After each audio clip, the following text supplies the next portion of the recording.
Hey guys, so here's some notes for 12.2. We're going to talk about surface areas of prisms and cylinders. Let's first talk about surface area of rectangular prisms. So here's the formula that we're going to use. Okay, so SA, of course, that represents surface area. We have 2 times B. So what B represents is the area of the base, okay? So in this case, our base is really going to be a rectangle. And so remember, the area for that is length times width, okay? And that could also be for a square, so your base could be a square as well. And the area itself can be length times width. Okay, then plus P times H. So P means the perimeter of the base. Okay, so remember, for a perimeter, all we have to do is add up all the sides. Okay, and then lastly, H is going to represent the height. So whatever the height is, that's going to be our H. So let's go ahead. We're going to use this formula to do 2 examples. There you go. Okay, we're going to find the surface area. So if you ever see SA, that just represents surface area of the following shapes.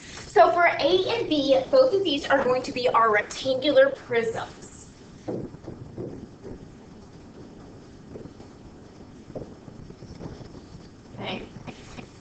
Okay, so for our A, let's go ahead. I'm going to keep rewriting the formula just so we know what it is, and it kind of helps us figure out, to find everything else. Okay, so for surface area, we have 2 times B plus P times H. So what we actually have to do here is we got to first find the base, the area of the base, okay?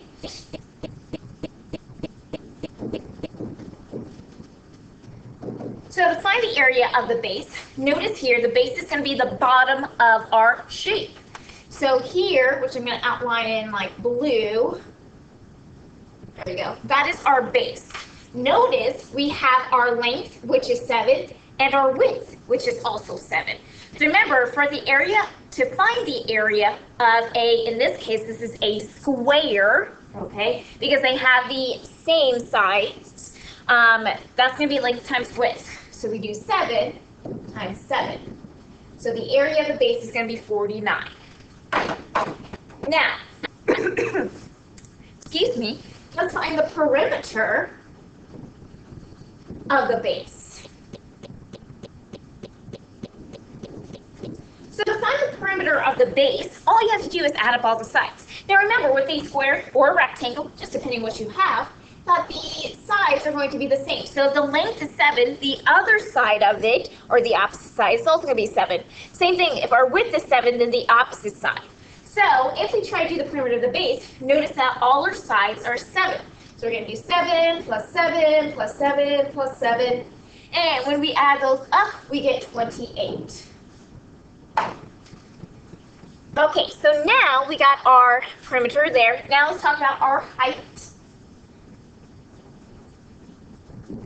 So our height here is really the only number we haven't used, which is 2. So that's going to be your height, okay? And notice the height, that's always going to be the up-down part of your prism. Okay, now that we have all the parts, now we plug it into our formula and get our answer. So we have 2 times the area of our base, which is 49, plus the perimeter of the base, which is 28, times our height, which is 2. And here, you can just plug this into your calculator, which is probably going to be a little bit easier. So I definitely need to make sure you show the work. So I need to see, like, how did you get your area of the base? How did you get the perimeter? And then what did you plug into the formula?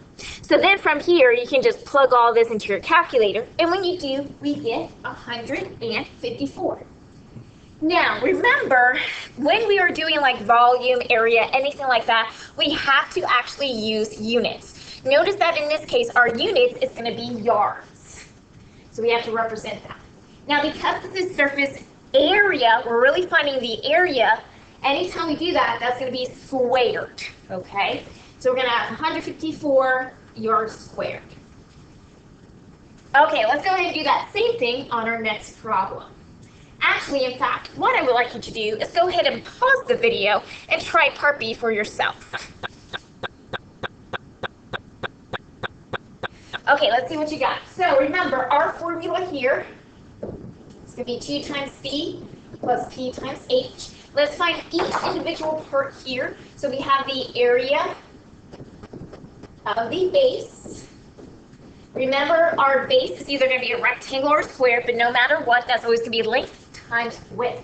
Remember, the base is going to be the bottom of your prism. So notice here that our base consists of 5 and 6. Okay, so our length times our width. So we're going to do 5 times 6, and that's going to give us 30.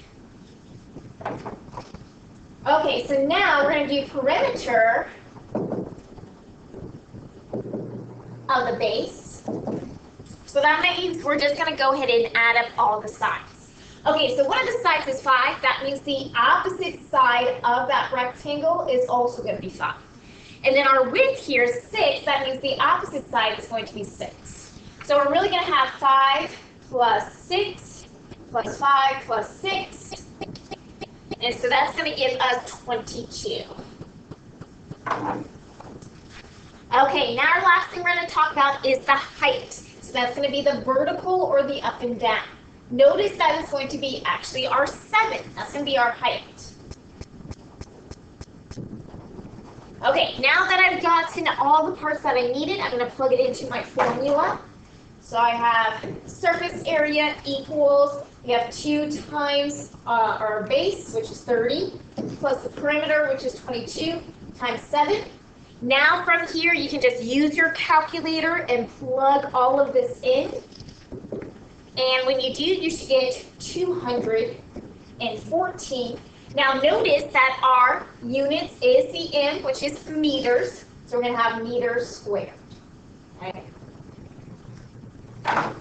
So definitely make sure on these, when you are showing your work, show how you got your area of the base, the perimeter. You don't really have to show the height. I just suggest writing that out just so you know, like, oh, I found everything. But showing this, I need to see. And then don't forget to show what did you plug into the formula. And then you can just plug all that into your calculator to get your final answer. Okay, make sure you watch part 2 of our notes. We're going to once again talk about surface area, but now of cylinders.